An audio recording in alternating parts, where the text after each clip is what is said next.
Highways are meant for travel, but some roads don't let you leave.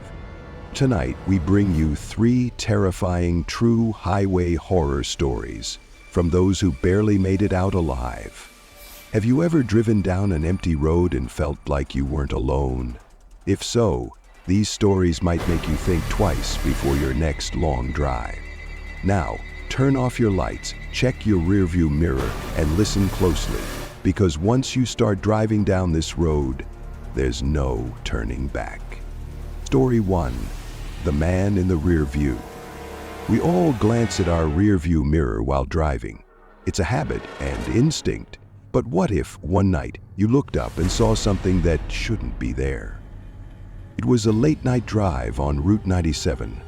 Tom had been on the road for hours trying to stay awake as he headed home from a work trip. The road stretched ahead, empty except for the occasional flickering streetlight. His only company was the soft hum of the radio and the rhythmic thud of his tires against the pavement. Then, in his rearview mirror, he saw movement. At first, he thought it was his imagination. He was the only one on the road. But when he glanced back again, he saw it. A dark figure sitting in the back seat. His heart pounded. He hadn't picked up anyone. His doors had been locked. There was no way someone could be back there. What would you do if you looked in your mirror and saw someone in your back seat? Would you stop? Or keep driving and pretend you never saw them? Tom did what most people would. He slammed on his brakes. The car screeched to a halt. His breath came in ragged gasps. Slowly, he turned around. The seat was empty. His mind raced. Had he imagined it? Was he hallucinating from exhaustion? Shaking, he checked his locks. Everything was secure. He took a deep breath and forced himself to continue driving. But then he felt something, a breath, hot and slow against the back of his neck. Tom swerved off the road, nearly crashing into a ditch. He threw open his door and jumped out, panting. His car sat there, its interior light flickering. He searched every inch of it. Nothing. No footprints, no signs that anyone had ever been there. But as he got back in, hands shaking, he glanced at his rearview mirror one last time. There, written in the condensation on the glass, were 3 words. "You saw me." Tom never drove alone at night again. He sold the car a month later, convinced something had attached itself to it. But here's the question. What if this happens to you? What if you see something in your mirror that wasn't there before? Would you keep driving, or would you stop and risk finding out what it wants? Story 2. The Hitchhiker Who Never Left. We've all heard the warnings. Never pick up hitchhikers. You don't know who they are or what their intentions might be. But sometimes it's not who they are that you should be afraid of. Jake had been driving for hours, heading toward his grandmother's house in another state. The road was empty, stretching into darkness. The only sound was the hum of his engine and the occasional rustling of wind. Then he saw her, a woman in a white dress, standing on the side of the road, barefoot. Her hair was tangled, and her eyes looked straight at him. Something in his gut told him to keep driving, but he didn't. He pulled over, rolling down the window. "Are you okay?" he asked. She didn't answer. Instead, she tilted her head slightly, then smiled. The next thing Jake remembered, he was miles down the road. He didn't recall driving. He didn't remember the woman getting in. But when he looked over, she was sitting in the passenger seat. His blood turned to ice. He forced himself to stay calm. "Where are you headed?" he asked. Her smile didn't fade. "I've already arrived." Jake gripped the wheel, trying to suppress the panic rising in his chest. His instincts screamed at him to pull over, to get out, to run, but he kept driving. Then, suddenly, she was gone. Not a sound, not a movement. She had simply disappeared. Jake slammed on his brakes, gasping for breath. He turned on every light in the car, searching for any trace of her. And then he noticed something.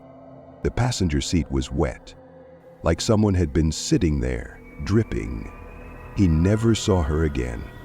But when he got to his grandmother's house, she asked him something that still haunts him to this day. Why is your seatbelt buckled if you drove alone? Some say spirits hitch rides with unsuspecting drivers. Some say they never leave. Would you have stopped? Would you have let her in? And most importantly, would you have noticed her buckle the seatbelt? Story 3. The car that followed me home. Have you ever looked in your rearview mirror and seen the same car again and again? At first, you assume it's a coincidence. But what if it's not? What if it's following you? Jake had been driving home from his girlfriend's house late at night. The roads were nearly empty, just the occasional streetlight casting long shadows. It was one of those quiet nights where the world felt eerily still. Then he noticed something. A pair of headlights behind him. At first, he didn't think much of it, but after a few turns, he realized the car was still there, matching his speed, taking every turn he did. He tested it. He switched lanes. So did they. His stomach twisted. Maybe it was just a coincidence, but deep down, something felt wrong. He turned onto a side street, heading toward a gas station. The car followed. Now he was sure. His pulse pounded in his ears. He made another turn, random, fast. The car stayed right behind him. Jake tried to stay calm. Maybe it was just another driver on the same route. Maybe he was just overthinking it. But when he ran a red light just to see what would happen, they ran it too. Now he knew he was being followed. He didn't know what to do. He could feel his hands shaking on the wheel. He didn't want to go straight home. What if they followed him all the way there? Instead, he turned onto a highway, speeding up. The car sped up too. He pushed his foot down on the gas, the road blurring past him. The car stayed right on his tail. Then, suddenly, its headlights flickered. For the first time, he got a glimpse of it in his mirror. It wasn't just any car. It was his car. Same make, same model, same license plate. Jake's breath caught in his throat. That was impossible. His hands were slick with sweat as he tried to process what he was seeing. The car behind him was identical to his, like a twisted reflection. Then, without warning, the car disappeared. Gone. No sound, no skid marks, just nothing. Jake pulled over, his chest heaving, his mind spinning. He checked his mirrors. The road was empty. But as he sat there, struggling to catch his breath, his dashboard screen flickered. The radio, which had been silent the whole drive, suddenly came to life. At first, it was just static, soft, crackling noise. Then a voice. "You made it home safe this time, Jake." His blood turned to ice. The voice sounded just like his. He slammed his hand against the radio, shutting it off. His whole body trembled as he stared out at the empty road. There was no sign of the other car, no sign that anything had ever been there. But when he finally pulled into his driveway, the motion sensor light flickered on, and for just a second, in the reflection of his car's window, he saw himself. Only it wasn't his reflection. The figure in the glass had no eyes, just a hollow, grinning face. Jake refused to drive at night after that, but sometimes, when he's alone in his car, his rearview mirror flickers, and he wonders if that car ever really left. What do you think Jake saw? A glitch in reality, a warning from another version of himself, or something far, far worse? The next time you're on the road, pay attention to the cars behind you, because if one of them looks too familiar, it might not be a coincidence. Have you ever experienced something unexplainable on the road? Share your story in the comments. And remember, the next time you're on an empty highway, keep your doors locked. You never know who or what might be waiting for you.